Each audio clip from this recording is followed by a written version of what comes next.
Hey boys and girls, it is Miss Cheryl. As you should know, hopefully if you watched my other videos from this week, we are focusing on sequencing in reading and sorting in math. So for sequencing, I thought that a really good exercise would be to make a pizza, because you definitely have to make a pizza in a certain order or it's just not going to turn out. So I went and gathered up all the supplies to make the pizza dough first, which is the first thing. And I'm going to show you what we're going to do and we're going to get started. All right, so I went to gather all of the materials that I need to make pizza dough, because we are going to make pizza dough from scratch. So what you'll need, first of all, is to ask a grown-up to help you, because this is an activity that requires a grown-up to be with you. It could be mom, it could be dad, it could be grandma, it could be grandpa, it could be an older brother, older sister, just somebody who is old enough to be able to be a supervisor, because we definitely need some supervision on this activity. All right, so then after you do that, the things that we need to make pizza dough are this. So we need flour, sugar, oil. This is I don't know what kind of oil this is. Vegetable oil will work. I think this might be canola oil. I have some oregano, which is optional, some salt, yeast, which is a very important part of making pizza dough, some hot water, some measuring spoons, a measuring cup, scissors, and a knife. So it seems like a kind of a mix mash of things, but we're definitely, when we start sequencing things, it'll make much more sense. So go ahead and get those things, pause the video, and then come back when you're ready to go on to the first step of making pizza dough. Cool. All right, so the first thing that you need to do to make pizza dough is and mine already has flour on it. You need a 1 cup measuring cup. You can see this says 1 cup on it. It's the biggest, usually it's the biggest measuring cup in the series. And what we're gonna do is put 4 cups of flour into our bowl, which I didn't mention. We do need a bowl, by the way. I don't think I mentioned that before. All right, so let's count. And what Miss Cheryl does, we fill it up with flour, and then we take our butter knife and we just take it right across the top to smooth it out. 1, 2, 3, and 4. Put all that in there. Close up your flour. You can put that to the side. We won't need it. We don't need the knife anymore. We won't even need the measuring cup anymore, I don't think. So we can set that all to the side.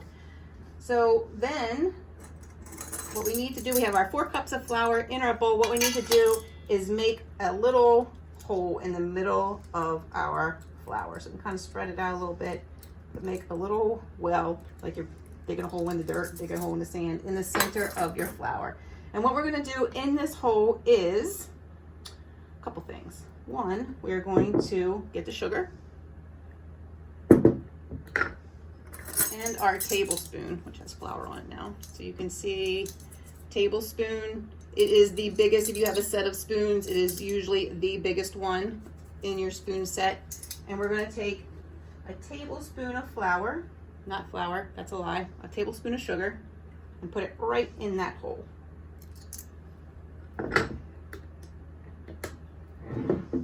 And then we are going to take, let me find it, a teaspoon, 1 teaspoon, which is usually, if you have a set of spoons, it's usually the next smallest one after a tablespoon, but double check to be sure. This is also why you need a grown up. And we're gonna have some of the salt, and we're gonna fill it up. Not good. Apparently it's humid in Miss Cheryl's house because the salt is all sticky.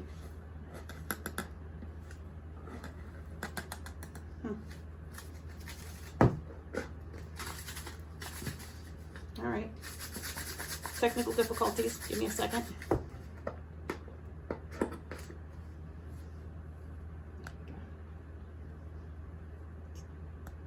Teaspoon of salt. Try to make it even as you can. If it's a little bit more, it's okay. And that kind of gets sprinkled around the edge. Do not put it with the sugar. This is really for the flour, it's not for the sugar. So put that around the edge. Next thing you're going to need is yeast. I have Platinum Superior Baking Yeast. This isn't this normal yeast that I use. There's all different kinds of yeast out there. but yeast. Yeast is what makes dough get big. So we're gonna open up this yeast. Be careful when you open it, because I don't know if you guys have seen yeast before. It's very powdery. You're gonna put that right in with the sugar. Just pour it right in on top. And then next, we need about, and I got a little bit more, but about 1 cup of hot water. Yeah, you know what? Let's pause for a second. Let me go back a step. I forgot the oregano. I don't always put oregano in mine, which is one of the reasons that I forgot. But oregano, if you put oregano in your pizza dough, it just gives it a nice flavor. So if you want to put oregano in it, you are welcome. If you don't have oregano at your house, you don't have to go out special to buy some. I happen to have some here, so we'll go ahead and add some oregano in here. I'm just gonna, I guess I'll probably put like a tablespoon, and I'll sprinkle that around the edge again. And that's a lot. I'm not putting a whole tablespoon in there. I put like half a tablespoon. Again, if you don't have oregano, that's not an important part. Sugar, definitely. Yeast, definitely. Salt, definitely. Oregano is optional. All right, so back to that cup of water. So this water has to be hot water. Do not use cold water. Hot water makes the yeast activate. So yeast is actually a living thing. It eats sugar, and water helps it activate. So you pour that about maybe, I don't know, half of it in the center. And we're gonna let that sit for 2 minutes, and then we're gonna come back. So it's been about 10 minutes that we've waited after putting the warm water in with the yeast and sugar. And like I said before, yeast is actually a living creature. It's a fungus.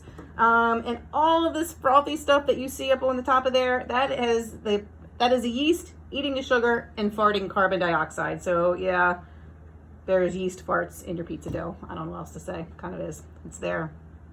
It's life. I don't know.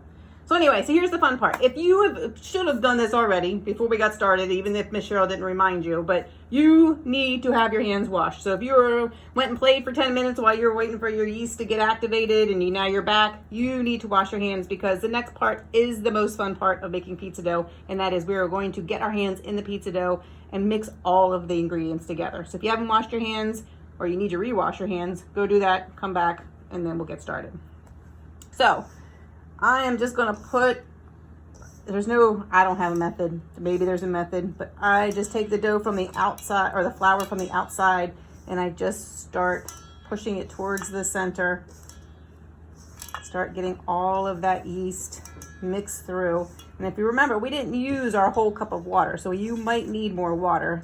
Matter of fact, you're definitely gonna need more water. And once I get this going, I'm gonna add a little bit more of the water I had set aside. Just a little bit at a time so it doesn't get too messy, even though I am still making a mess, which is okay.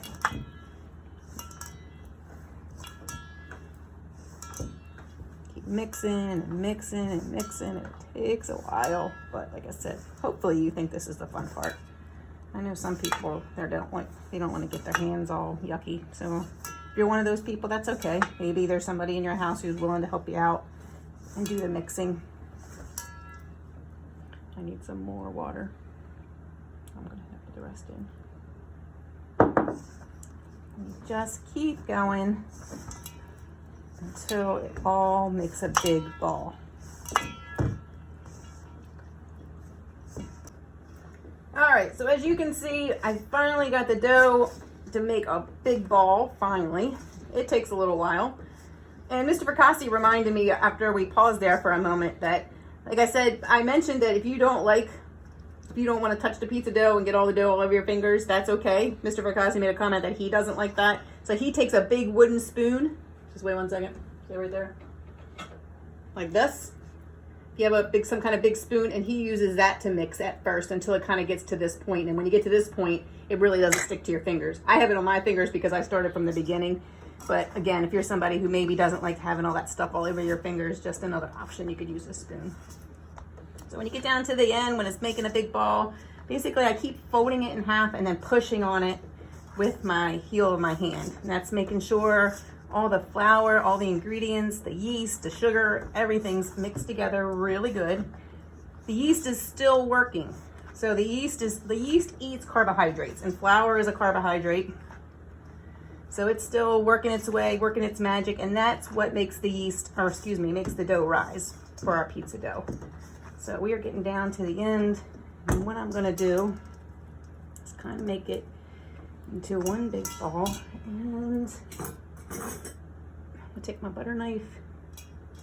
I'm gonna chop this in half because this recipe, believe it or not, makes 2 big pizza doughs.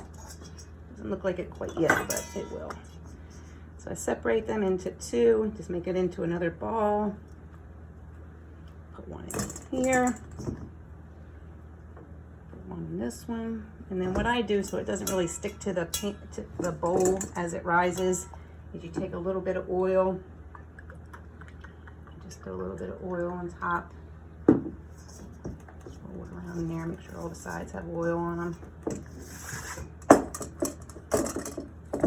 Now, these are gonna have to rise probably at least for a couple hours.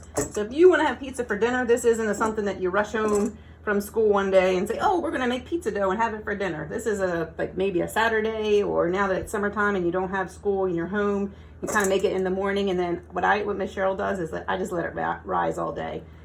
So 2 pizza doughs. What I do then is take a dish towel and I cover it up like this, and that just keeps the heat inside of the pan or inside the bowl to help the yeast do its magic. So we're gonna let these sit for a few hours. We're gonna come back, and then I'm gonna show you the next step in making pizza at home.